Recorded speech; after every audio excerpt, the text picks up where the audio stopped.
Hello, dear students of grade 5, my best students in the school. I missed you so much. This is Muhammad Qasim, your science teacher, and today, inshallah, we will complete our lesson about the stars, especially the sun. Today's topic is characteristics of the sun. The sun is a fiery ball. Fiery ball means a ball of hot gases and has no hard surface. It has no hard surface. It's completely a gas. Yes, very well. So, the sun is a fiery ball of hot gases and has no hard surface. Very well. Of course, it gives us enormous amount of light and heat, and the outer part of it, the outer surface, has 5,500 Celsius degree, but the inner core has 15 million degrees Celsius.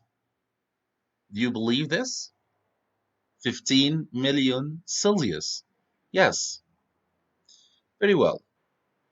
What about the sun's atmosphere? By the way, it has some layers of its atmosphere. The first one of them is photosphere. The first one of them is photosphere. This layer or this sphere gives us the light and energy. By the way, there is another layer after this layer is called chromosphere. Chromosphere. And the outer one is called the corona. So we have three spheres here. Number one, the photosphere, which give us light and heat, chromosphere, and then the corona. Not the virus, of course, it's around the sun. The sun has some spots called sunspots, and they look like dark when scientists look at it.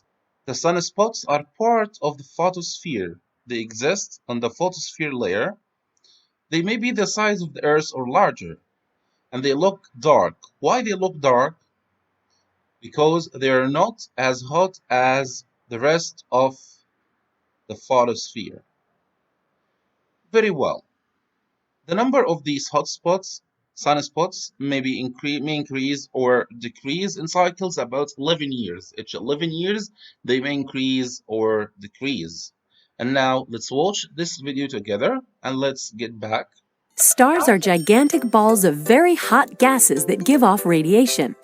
The Sun is a star, and while it has 1 million times the volume of Earth and seems huge, it is only a medium-sized star. The Sun gives off large amounts of thermal energy and light energy.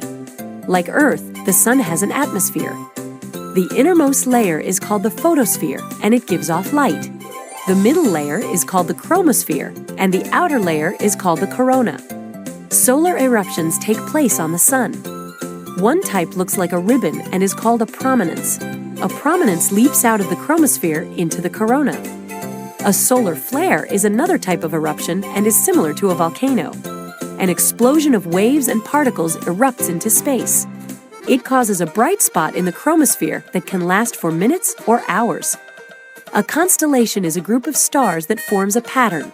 Scientists have identified 88 constellations and have given them names like the Little Dipper. The Little Dipper contains a star called Polaris. Polaris is also called the North Star and is almost directly above the North Pole. And now let's talk about the eruptions of the sun. The sun has two eruptions that is known as prominence and solar flare. So they have the names of prominences and solar flares. A prominence looks like a ribbon of glowing gases. Ribbon of glowing gases. Some gases get out of the sun.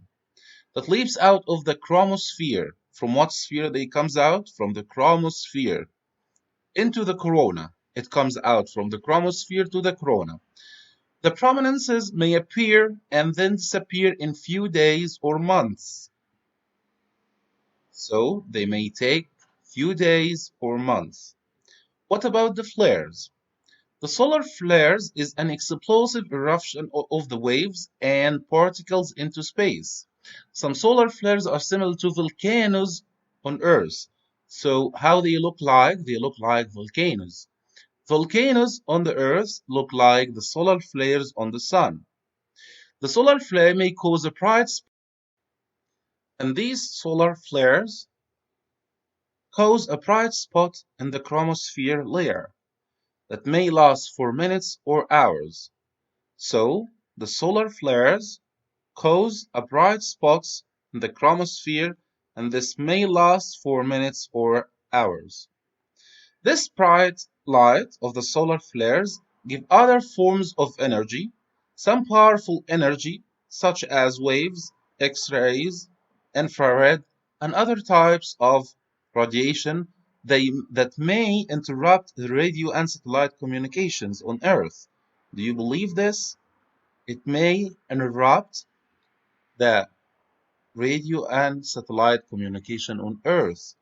So the sun really affect the Earth by its eruptions of the solar flares.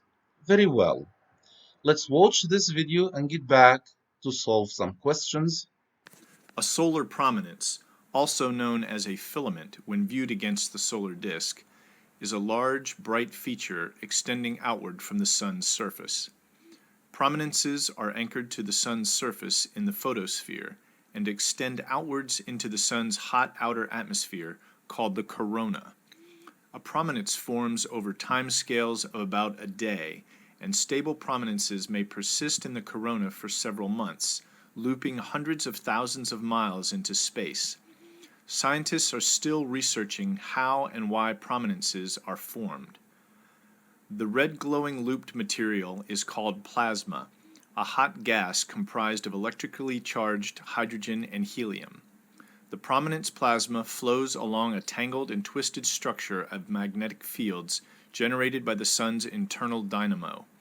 An erupting prominence occurs when such a structure becomes unstable and bursts outward, releasing the plasma.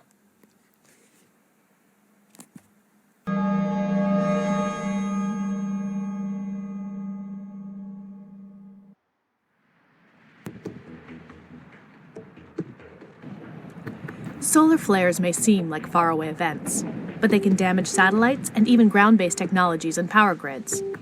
Every 11 years, as the sun reaches its maximum activity, they become bigger and more common, and that increases the chances that one will significantly affect Earth. So what are these solar eruptions? A solar flare is basically an explosion on the surface of the sun, ranging from minutes to hours in length. Large flares can release enough energy to power the entire United States for 1 million years. Flares happen when the powerful magnetic fields in and around the sun reconnect. They're usually associated with active regions, often seen as sunspots, where the magnetic fields are strongest. Flares are classified according to their strength. The smallest ones are B class, followed by C, M, and X, the largest. Similar to the Richter scale for earthquakes, each letter represents a 10-fold increase in energy output. So an X is 10 times an M and 100 times a C. Within each letter class, there is a finer scale from 1 to 9. C-class flares are too weak to noticeably affect Earth. M-class flares can cause brief radio blackouts at the poles and minor radiation storms that might endanger astronauts.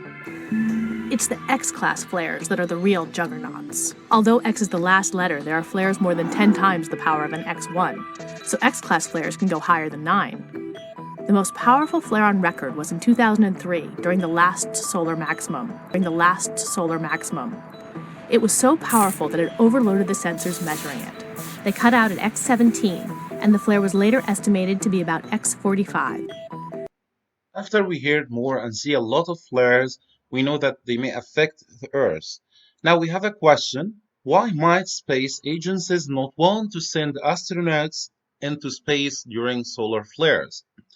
Of course, because they can cut the radio and satellite communications with the astronauts. By the way, we have a question here. What are the physical characteristics of the sun? You may answer by yourself. Let's move to the next page. As you see, we have a small info here about the solar flares, which gives light than other parts of the sun, and they emit radio waves, visible light, X-rays, plasma, and other radiation. So the question is, what is the solar flare similar to on Earth? Yes, volcano. Thanks so much, bye. Oh, before you go, we have a small comparison here between Earth and the Sun. Of course, as you see in the picture, there it is not the actual size, but we are putting them together to compare between them. Now, I'll tell the word and you tell where to put it. Which of them is solid? Yes, the Earth is solid. Which of them spin in the space? Both of them. Very well. Which of them had a hydrosphere? A hydrosphere, the water cover. Yes, only the Earth. Of course, it's impossible for the Sun to have a hydrosphere. Which of them had a corona? Yes, the Sun. And which of them has atmosphere, mostly nitrogen and oxygen? Nitrogen and oxygen only on Earth. Which of them is a gas, not a solid? The Sun, of course, is a gas. Which has a strong magnetic field? They both have strong magnetic field. The Earth has a magnetic field, of course, smaller than the Sun, and the Sun has a magnetic field. Which of them had a photosphere? Yes, the Sun.